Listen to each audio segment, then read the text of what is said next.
Will Michael Porter Jr. be able to bounce back? Has the MVP debate been reopened with Nikola Jokic? And the Avalanche feel confident that they can run it back. Welcome to the rundown. I'm here today filling in for Richie Carney, who's doing a couple hours on the radio.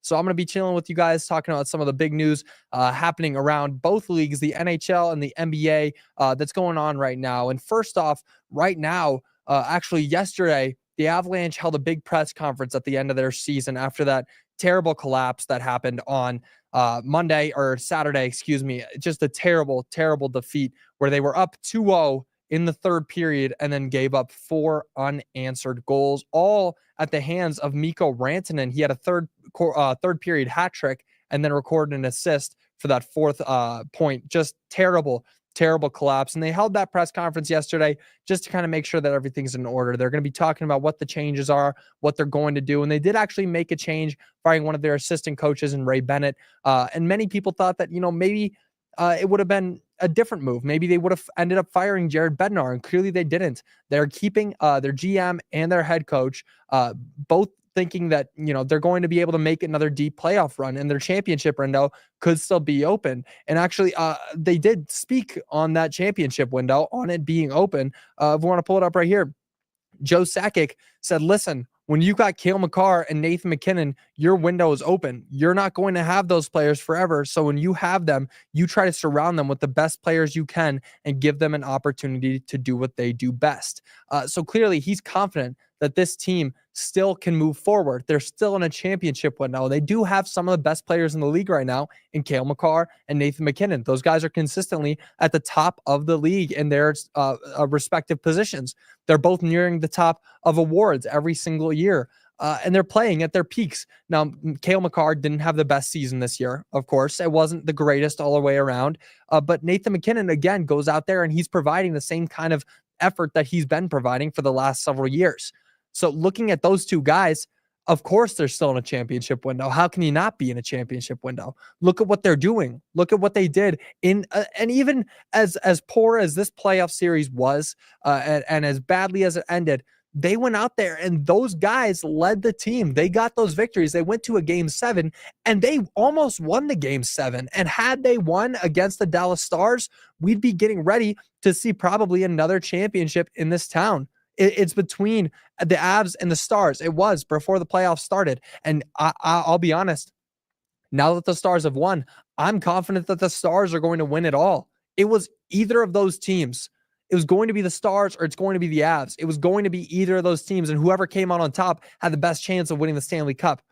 And I think that's fair to say. Both teams were at the top of their league, at the top of the league. But of course, Mikko Rantanen, that might come back to haunt some people. And it did come back to haunt the Avs already. And it probably will in the future. And there's a video that I like to show you on Joe Sakic actually talking about the Mikko Rantanen trade, if you want to take a listen here.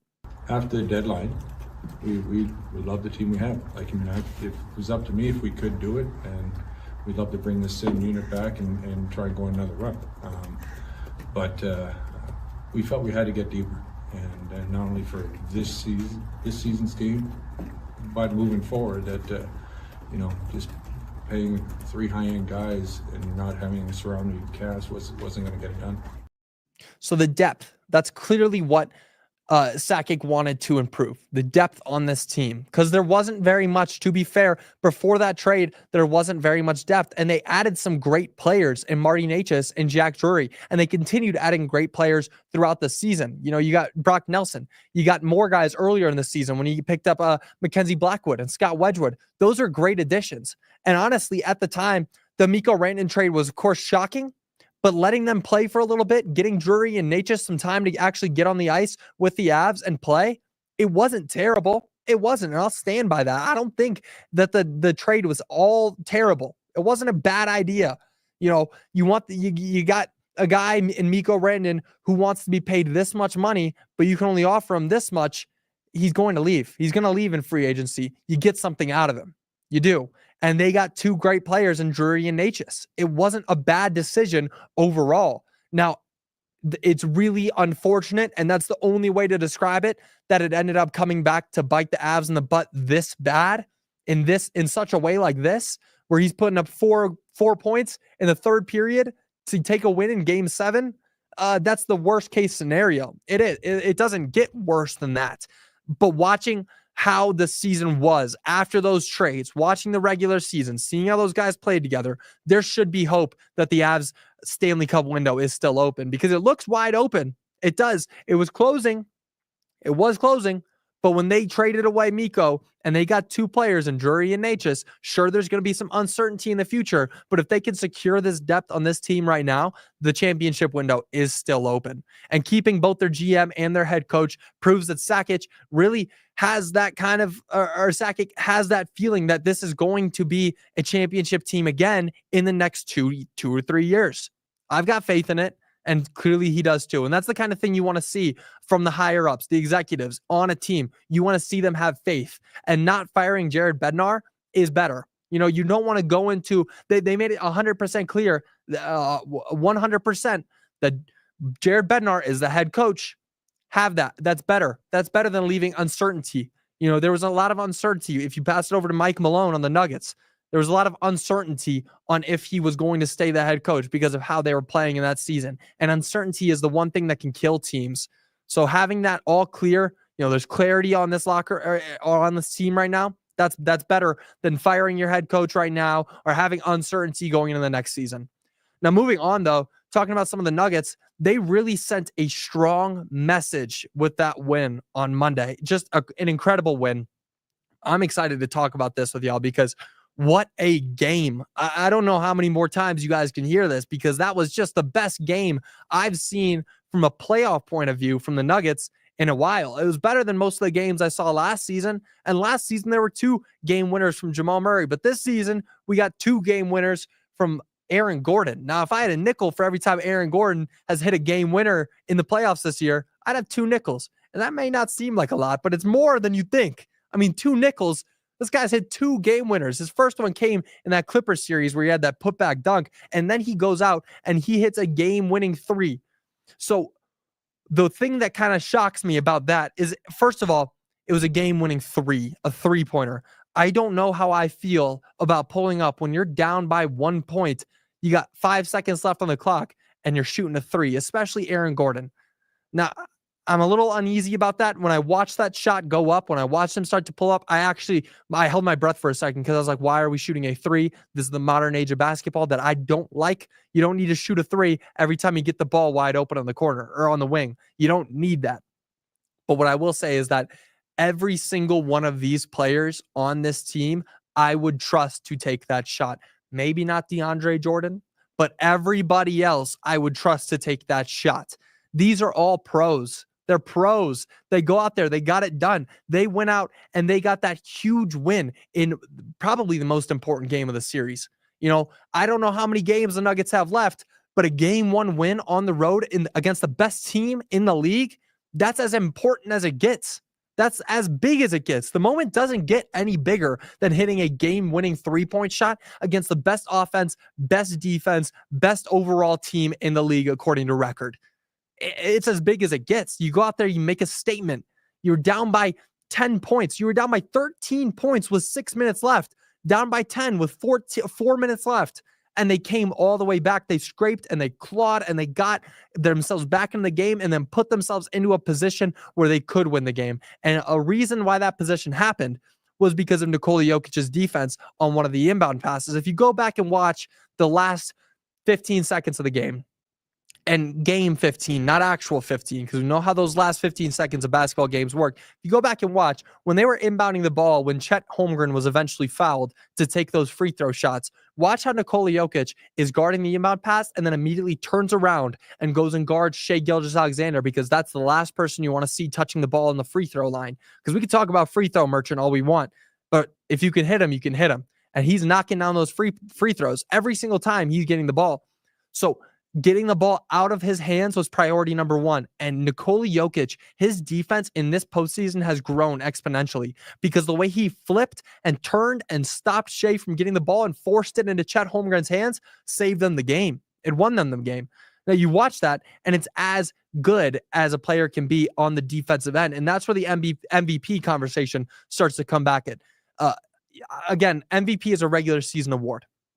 So it's not fair to say, oh, just because Shai was going to win it in the regular season and Nikola Jokic has been better in the playoffs, it's got to go to Nikola Jokic. And as much as Nikola Jokic deserves the MVP, it's not fair to take it away from him or take it away from Shai just because Jokic has been 10 times better than Shai in the postseason. But with the way that Nikola Jokic is playing, it's just a disgrace that he will not win the MVP. It's just a flat out disgrace. I've never seen a player better than this. And I've seen LeBron James in his prime, and that's the greatest player of all time. You know, you watch highlights of Michael Jordan, the second greatest player of all time. Debate me if you want. I'm not going to have it. And then, you know, you look at these players and their peaks. One of the greatest peaks of all time was Russell Westbrook back in 2016 or 2015, whenever back in the day when he was averaging triple doubles easily on the OKC Thunder, when he brought them to a finals in 2012. That's one of the greatest peaks I've ever seen when you're talking about efficiency. Same thing with Steph Curry in 2016, unanimous MVP, one of the best peaks of all time. Neither of those peaks come anywhere close to what Nikola Jokic has done just this season. Just this season, this guy put up a 60-point triple-double, the highest scoring triple-double of all time, and then followed it up with the 30, 20, and 20 game. I mean, what more can you ask for from a guy? Those are Wilt Chamberlain numbers. Do you know how insane it is to say that someone is getting Wilt Chamberlain numbers and he's not going to win the MVP? The last time that was said was when it was Wilt Chamberlain and he was averaging 50 and 25, 50 points and 25 rebounds, and he didn't win the MVP. But that's back when the players voted. I can guarantee you if the players voted today, it would be Nikola Jokic, and it would be a unanimous MVP because there's nobody better than him. Watch what he did to Shai Gilgeous-Alexander. I mean, he went into OKC in the MVP's home and put up a 40-point game with 22 rebounds. What more can you ask from the guy? Now, there are going to be reasons tonight as they play that it's going to be a different game. You know, last time they played, the Thunder were not great. They didn't shoot the ball as well as they have. They didn't play the same defense that they have all season, but they were still stopping Nikola Jokic, which is funny to say. They were stopping Nikola Jokic. They stopped him in a lot of ways. They weren't letting him get to his passing lanes or his regular scoring position like he usually does. They're going to stop him.